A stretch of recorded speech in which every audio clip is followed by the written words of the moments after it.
Hi everybody, it's Baker B. Welcome back to my channel. Have you ever wondered what cookie recipe I use for all of my decorative cookies? Today I'm going to share this with you, my go-to and trusted sugar cookie recipe. I have been using it for years. The cookies turn out not only delicious and crispily crunchy, but this recipe guarantees they keep their shapes every single time. This recipe just needs a handful of ingredients. With them, you can make the easiest and the most iconic recipe as a canvas for your decorative cookies. I will also share a few secrets and tricks on how to make sure that the cookies turn out 100% no spread with crispy edges every time. So let's bake. First of all, place 220 grams of good quality unsalted butter in the mixing bowl of a stand mixer fitted with a pedal attachment. But of course you can use a handheld mixer. I personally don't recommend using a simple hand whisk because it is hard to achieve the desired fluffy and light texture. Turn on the mixer at medium speed and beat it until it becomes fluffy. Stop the mixer and scrape down the sides and the bottom of the bowl before adding the caster sugar. By doing this, we can make sure that every bit of butter will be well mixed with the sugar. Now add in 160 grams of caster sugar into the beaten butter and continue to beat them for about 2 to 3 minutes. After a while, you probably will notice that the volume of the mixture is almost double in size and its color is a lot lighter. That's exactly what we are looking for. Now add in the egg and 1.5 teaspoons of high quality of vanilla extract. Then just give it a quick mix. Now we are going to add in our dry ingredients. Sieve in 400 grams of all-purpose flour, a quarter teaspoon of salt, and a quarter teaspoon of baking soda as well. Sieving the dry ingredients doesn't only help break up crumbs, but also is easier to mix into the wet mixture. So it's very important that you follow along this step. Then turn on the mixer at medium-low speed to mix it until the mixture becomes a rough crumbly dough. Keep an eye on it because it will change quite quickly. Then stop the mixer and ready 2 pieces of parchment paper to sandwich the dough so that we don't need to add any extra flour, which can change the signature sugar cookie texture. Now it's time to get our hands in there and bring the dough together. I like roughly dividing the dough into 2 or even 3 portions for easy handling, but it's totally up to you.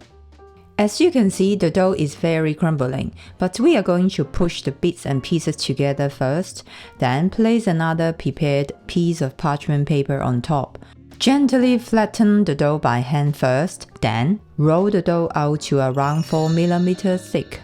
But this is just my personal favorite thickness. You can roll to the thickness of your liking, but bear in mind it will affect the baking time. Another tips for a perfect nice cookie as a canvas for cookie decorating is to flip over the dough to roll it out a few times until the surface of it becomes smooth, so that the cookies will have a very nice and neat surface after they are baked. When you are happy with the dough, chill it in the fridge for at least 30 minutes or until it's firm.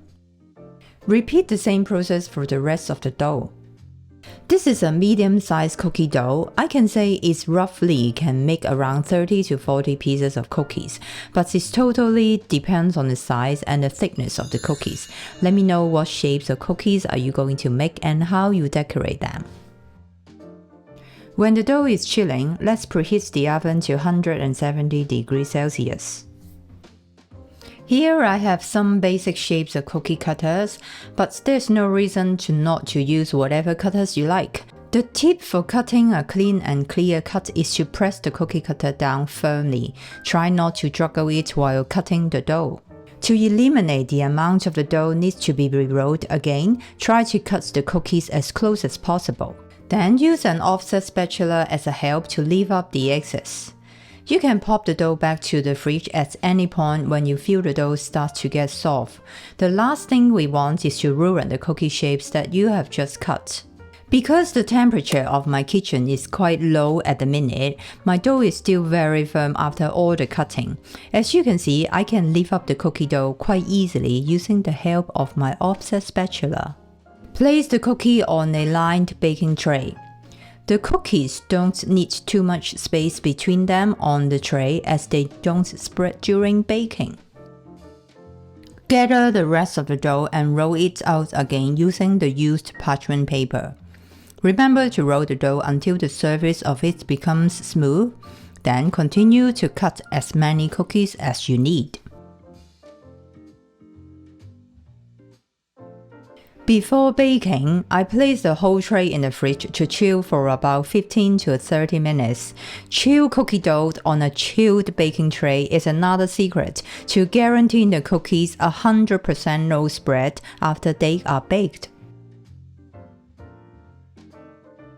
Place the chilled tray in the oven and bake the firm cookies for about 13 to 15 minutes, or until the edges become slightly golden brown.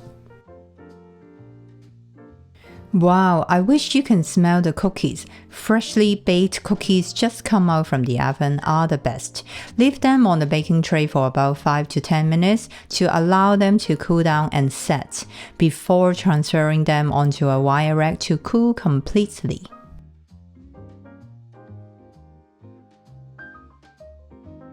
Look at these little soldiers. They are so uniform, aren't they? Attention! This is what I meant, 100% no spread with sharp edges. Let's have a recap. Cream the butter and sugar until fluffy. Sieve in the dry ingredients to break up clumps. Sandwich the dough using 2 sheets of parchment paper to avoid adding extra flour. Roll out the dough until it has a smooth surface. And the most important one is to chill the baking tray and the cut-out cookie dough before baking them. If you follow all these tips and tricks, I'm sure you can have a perfect canvas for your next cookie decorating project, or just enjoy them on their own with a cup of your favorite drinks. If you want to learn more about what I use for the icing and how I use it, and how I decorate for cute and adorable animals, click the link and check out the videos now. It's so satisfying to have them to stack together with all these clean and sharp edges.